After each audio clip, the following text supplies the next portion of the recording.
Hello दोस्तों, आज हम आए हैं थ्योरी ऑफ मशीन के एक बहुत ही इम्पोर्टेंट चैप्टर के साथ में, जो है हमारा गियर्स। और गियर में हम एक्चुअली में चैप्टर ना काफ़ी बड़ा है, तो हम इसको 2 पार्ट्स में पढ़ेंगे। ठीक है, 2 पार्ट में गियर रिलेटेड सारे के सारे कॉन्सेप्ट कवर हो जाएंगे।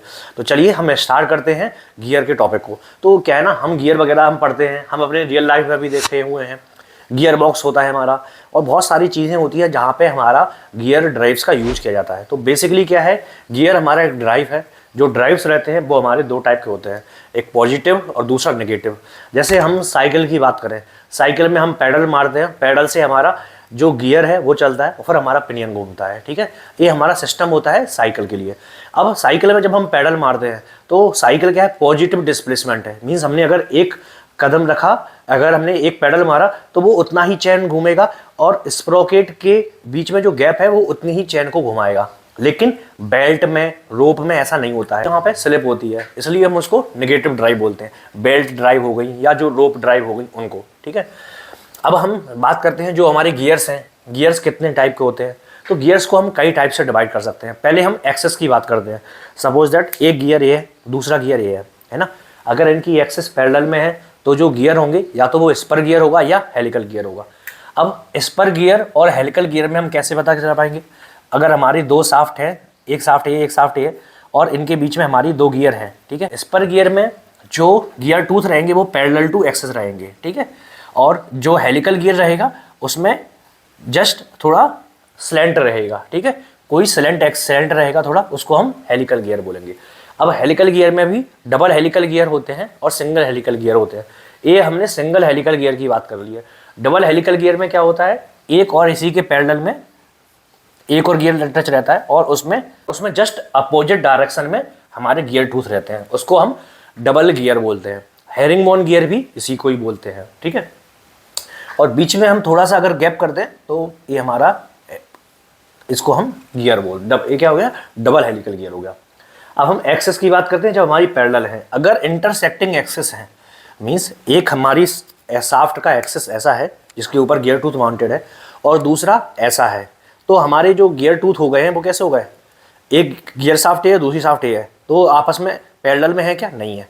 आपस में कैसे हैं? इंटरसेक्ट कर रहे हैं, है ना। यहाँ पर हमने गियर लगा दिया और इस एंड पर भी हमने गियर लगा दिया, और दोनों आपस में, इस गियर, ये वाला गियर इस वाले गियर को रोटेट कर रहा है, और फिर इस वाले गियर से ये शाफ्ट रोटेट हो रही है। ठीक है, तो जो हमारे एक्सेस अगर इंटरसेक्टिंग होगा तो हमारे टीथ जो गियर्स होंगे वो बेवेल गियर होंगे। अगर उनमें हम स्ट्रेट टीथ का यूज कर रहे हैं तो हमारे मीटर गियर कहलाएंगे। मीटर गियर कब होंगे? जब आपस में परपेंडिकुलर होंगे। अगर ऐसे एक्सेस में होंगे, ऐसे एक्सेस में होंगे, इंटरसेक्ट कर रहे हो लेकिन किसी दूसरे एंगल पे हो, तो उनको हम बेवेल गियर से ही बोलेंगे। लेकिन अगर स्पेसिफिकली अगर वो परपेंडिकुलर होंगे और उनके गियर टूथ जो है वो स्ट्रेट हो, तो हम उनको मीटर गियर बोलेंगे।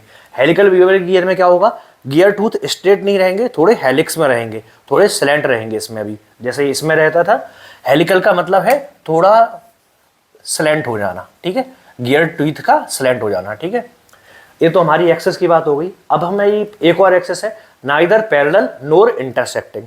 मीन्स अगर हमारी गियर शाफ्ट जो है वो, एक गियर शाफ्ट ये है, दूसरी शाफ्ट ये है, इनको हम पैरेलल बोलेंगे क्या?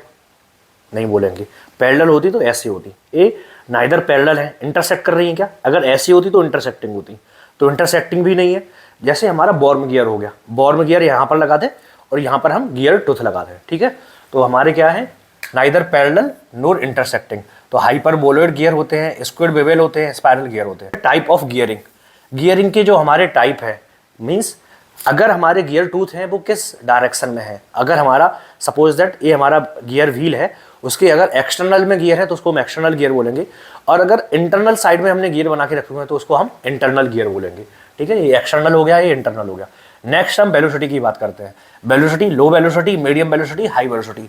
हमारी जो गियर टूथ की डिज़ाइन होती है, गियर टूथ की डिज़ाइन हम मशीन डिजाइनिंग में पढ़ेंगे, और मशीन डिजाइनिंग में जब हम गियर टूथ की डिजाइनिंग पढ़ते हैं तो उनकी स्ट्रेंथ एनालिसिस करते हैं, उसका मटेरियल हम चूज़ करते हैं, कितनी वेलोसिटी से इम्पैक्ट पड़ेगा, वो सारी चीज़ें देखते हैं। तो इस बेसिस पे जो हमारे गियर टूथ होते हैं वो gear, low velocity gear, medium velocity and high velocity.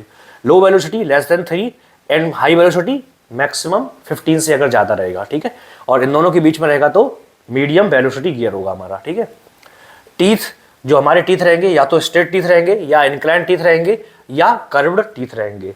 अभी हमने जब हमने बात की थी स्पर गियर की, तो हमारे जो टीथ है वो स्ट्रेट है। हमने जब हेलिकल की बात की थी तो गियर टीथ क्या है, स्लैंट है या इंक्लाइंड गियर टीथ है। अगर हम कर्व्ड टीथ की बात करेंगे तो कर्व्ड टीथ में इस टाइप से गियर टीथ जो रहेंगे वो कर्व्ड रहेंगे। अब हम गियर की बात कर लेते हैं। गियर में हमारे जो इंपॉर्टेंट टर्मिनोलॉजी है वो क्या क्या है। तो गियर में बहुत सारी टर्मिनोलॉजी है, addendum circle, working depth, flank, face, addendum, dedendum, clearance, clearance circle, base, है ना। तो ये सारी चीज़ें हैं, हम इनको समझते हैं। मैंने एक गियर टूथ बनाया हुआ है। इस गियर टूथ में जो टॉप सरफेस है इसका गियर का, वो हमारा टॉप एंड कहलाएगा, ठीक है। अब गियर की जो सरफेस है, अगर हम गियर की जो सरफेस मेट हो रही है, ये वाली सरफेस क्या होगी, दूसरे गियर टूथ से मेट करेगी। ये वाला गियर है, दूसरा गियर ये है, तो आपस में ऐसे रोटेट करेंगे। तो इस गियर की ये वाली सरफेस क्या कहलाएगी हमारी, ये वाली सरफेस फेस कहलाएगी, और नीचे वाली सरफेस को हम फ्लैंक बोलते हैं, ठीक है। जिसपे क्या होती है, हमारे जो गियर हैं उनको हमें, जब हम बात करेंगे लॉ ऑफ एक्शन की या लॉ ऑफ गियरिंग की, वो क्या करते हैं, प्रॉपर प्योर रोलिंग मोशन होती है। तो फेस और फ्लैंक आपस में क्या करते हैं, आपस में स्लाइड करते हैं, ठीक है। जो बीच में एक सर्कल हमने बनाया हुआ है, ये क्या है, पिच सर्कल। पिच सर्कल क्या होता है, बेसिकली एक इमेजिनरी सर्कल होता है जिसपे हमारे जो गियर टूथ होते हैं वो आपस में प्योर रोलिंग मोशन करते हैं। तो वो क्या कहलाता है, हमारा पिच सर्कल कहलाता है।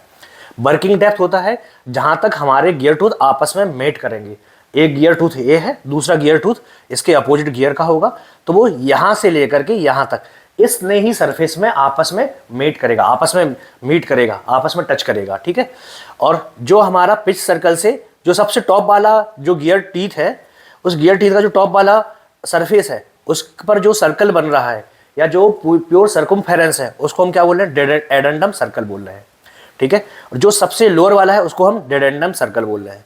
अब एडेंडम क्या होता है, पिच सर्कल से लेकर के जो सबसे टॉप सर्कमफेरेंस है वहां तक का जितना भी डेप्थ है उसको हम क्या बोल रहे हैं, एडेंडम बोल रहे हैं। वर्किंग डेप्थ क्या होती है, जितना फेस और फ्लैंक का पोर्शन जो हमारे मेटिंग गियर है उससे मीट करेगा, उससे टच करेगा, उसको हम वर्किंग डेप्थ बोल रहे हैं, ठीक है। पिच सरफेस कौन सी कहलाएगी, जो हमारी पिच सर्कल है। इस पिच सर्कल पर अगर हम इस सरफेस पे देखें, जो एक स्ट्रेट लाइन बन रही है वो हमारी क्या कहलाएगी, पिच सरफेस कहलाएगी, ठीक है। अब टूथ थिकनेस क्या होगा, जो हमारा पिच सर्कल पर जो भी टूथ का थिकनेस है वो हमारी टूथ थिकनेस होगी। जो यहाँ पर जो स्पेस होगा वो टूथ स्पेस होगा, ठीक है, क्लियर। अब क्लियरेंस सर्कल क्या है, बेसिकली हमारा क्या है, जो गियर टीथ है वो हमने यहाँ तक मिनिमम डाया जो है वो यहाँ तक बना के रखा हुआ, मिनिमम सर्कमफेरेंस, और जो गियर टीथ आपस में मीट कर रहे हैं वो यहीं तक मीट कर रहे हैं, तो इनके बीच में कुछ गैप है, इसको हम क्या बोल रहे हैं, क्लियरेंस बोल रहे हैं, इसको हम क्या बोल रहे हैं, क्लियरेंस बोल रहे हैं, ठीक है। अब एक और पॉइंट आ जाता है हमारा बैकलेस का। बैकलेस क्या होता है, बेसिकली क्या है, हमारा एक गियर टीथ ए है और दूसरा गियर टीथ ए है अपोजिट का, फिर एक और गियर टीथ ए आ गया, तो इनके बीच में कुछ गैप है। वो गैप क्यों दिया जाता है, वो गैप इसलिए दिया जाता है कि जब हमारे गियर टीथ आपस में प्योर रोलिंग मोशन में होंगे या आपस में पावर का ट्रांसमिशन कर रहे होंगे तो हीट जनरेशन होगा। हीट जनरेशन जब होगा तो हीट जनरेशन के कारण टेम्परेचर बढ़ेगा, थर्मल एक्सपांसन होगा और गियर टीथ एक्सपांड करेंगे। तो गियर टीथ एक्सपांड करेंगे तो हमें एक, अगर गियर टीथ एक्सपांड करेंगे तो होगा क्या, अगर हमने बीच में स्पेस देके नहीं रखा, एक गियर टीथ ए है, दूसरा वाला गियर टीथ ए है, तो होगा क्या, ए एक्सपांड करेगा, ए वाला भी एक्सपांड करेगा, तो आपस में गियर टीथ जाम हो जाएंगे। जब गियर टीथ जाम हो जाएंगे तो गियर रोटेट करेगा क्या, नहीं करेगा। तो इसलिए हमें क्या देना पड़ता है, बैकलेस देना पड़ता है, जिससे कि अगर गियर टीथ एक्सपांड भी करें तो थोड़ा बहुत उनके पास में मार्जिन रहे, जिससे कि वो अगर टेम्परेचर इंक्रीज होने पे एक्सपांड करें तो कर सके, ठीक है। तो वो हमारा क्या होता है, बैकलेस होता है। हमारा एक और इंपॉर्टेंट कॉन्सेप्ट है सर्कुलर पिच का। सर्कुलर नाम से ही समझ में आ रहा है, पिच हमें पिच से भी समझ में आ रहा है। हम क्यों, क्योंकि पिच सर्कल की हम बात कर चुके हैं। तो पिच सर्कल पर जो भी हमारा सर्कुलर पिच है, और सर्कुलर पिच का मतलब क्या हुआ, अगर हमारा जो भी ये सर्कुलर सर्कल है, पिच सर्कल, एक गियर टीथ ये हो गया, दूसरा गियर टीथ इसके साथ में मेट करेगा, तो एक गियर टीथ और दूसरा मेटिंग गियर, इन दोनों के बीच का, इन दोनों का जितना भी स्पेस है उसको हम क्या बोल रहे हैं, सर्कुलर पिच बोल रहे हैं। या पर टीथ पर जो भी सर्कमफेरेंस एक टीथ ऑक्यूपाई कर रहा है उसको हम क्या बोल रहे हैं, सर्कुलर पिच बोल रहे हैं। देखो टोटल सर्कमफेरेंस कितना हुआ, पाई डी। एक टीथ ने कितना लिया है, एक टीथ पर कितना हमारा पिच सर्कल कंज्यूम हुआ है, वो सर्कुलर पिच है, ठीक है। तो तो पाई डी बाई टी, और डी बाई टी को हमने क्या दे दिया, मॉड्यूल नाम दे दिया। मॉड्यूल हमारा इंपॉर्टेंट टर्म है क्योंकि हमने इसमें से अगर पाई हटा देंगे तो हमारा मॉड्यूल बचेगा। और जनरली अगर मॉड्यूल का हमें डायमेंशन का यूनिट नहीं दिया हो तो हम उसको mm में ही कंसीडर करते हैं। नॉर्मली जो मॉड्यूल होता है वो 5 mm हम लेकर के चलते हैं, ठीक है। अब हमारी सर्कुलर पिच का बात हो गया, बैकलेस का बात हो गया। पिच सर्कल क्या है, एक इमेजिनरी सर्कल है, दूसरा प्योर रोलिंग मोशन होता है पिच सर्कल पर, ठीक है। ऐसा हम इमेजिन करके चलते हैं, एक ऐसा सर्कल जहां पर हमें ये एज्यूम करें कि प्योर रोलिंग मोशन हो रही है, उसको हम पिच सर्कल बोलते हैं, वो इमेजिनरी सर्कल है हमारा, ठीक है। और क्यों इमेजिनरी सर्कल है, क्योंकि एडेंडम सर्कल तो टॉप सरफेस को लेके हो गया, जो डेडेंडम सर्कल है वो बॉटम सरफेस को लेकर के हो गया। जो हमारा